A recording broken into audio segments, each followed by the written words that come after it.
But I had no friends, actually. It was hard. I made friends later. Like I was saying in one of my videos, it seemed like a few years later, along came a whole other generation who, you know, I could talk to.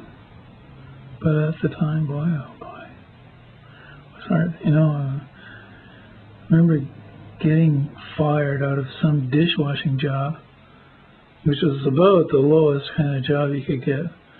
And a couple of so-called, you know, friends of mine, acquaintances, went and asked the guy, how come, you know, where's the guy who used to work here? And he said, oh, he was too slow and didn't know what he was doing, and we just got rid of him. And he didn't tell me that. He just said they had some other excuse. So that, you know, I even got ridiculed for failing as a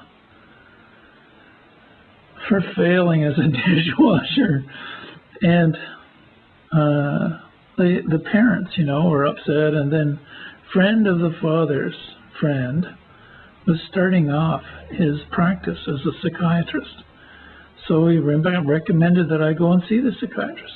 Sure enough, he found schizoid tendencies. Schizoid means you are breaking off from society.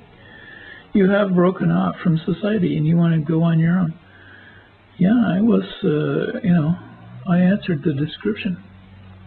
They don't ask why, but it's a problem and you should see, you know, you should correct yourself. That was the implication, but again, he never told me anything.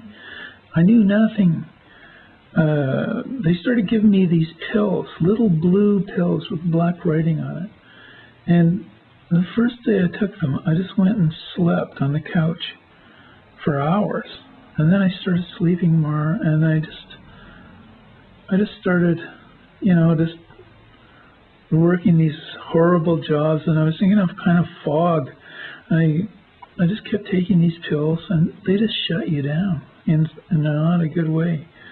And I just put on weight. I went from 185 to 275 in a year. And that was really bad. That was about the worst year of my life, I suppose.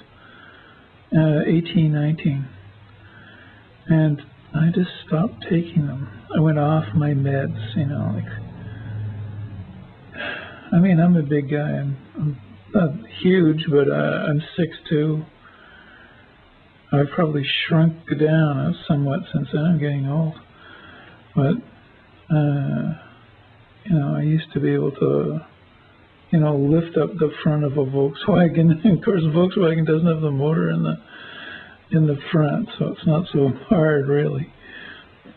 I could do things that would impress people. I was fairly strong, so people were a bit wary and cautious around me. And I had this reputation at first, you know, when I first started working, like, of being somebody who was a psycho.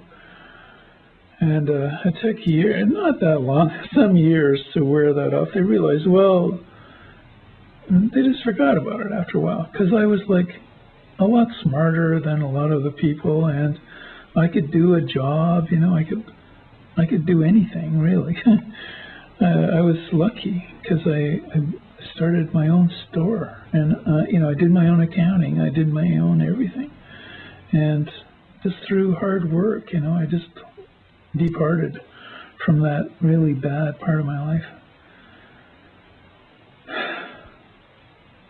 So, school is no different, though. It's not a bit of difference. You can suffer all you want. It makes no difference. It's deaf, blind. It's doing what it's supposed to do. It's not failing in any way. It's doing, you know, what it's supposed to do. It's turning out people who don't think. It's supposed to do that. And people, because they don't think that that's what it's doing. I think so. I know. If you think, you know. And I know that school is doing exactly that. It's causing you to not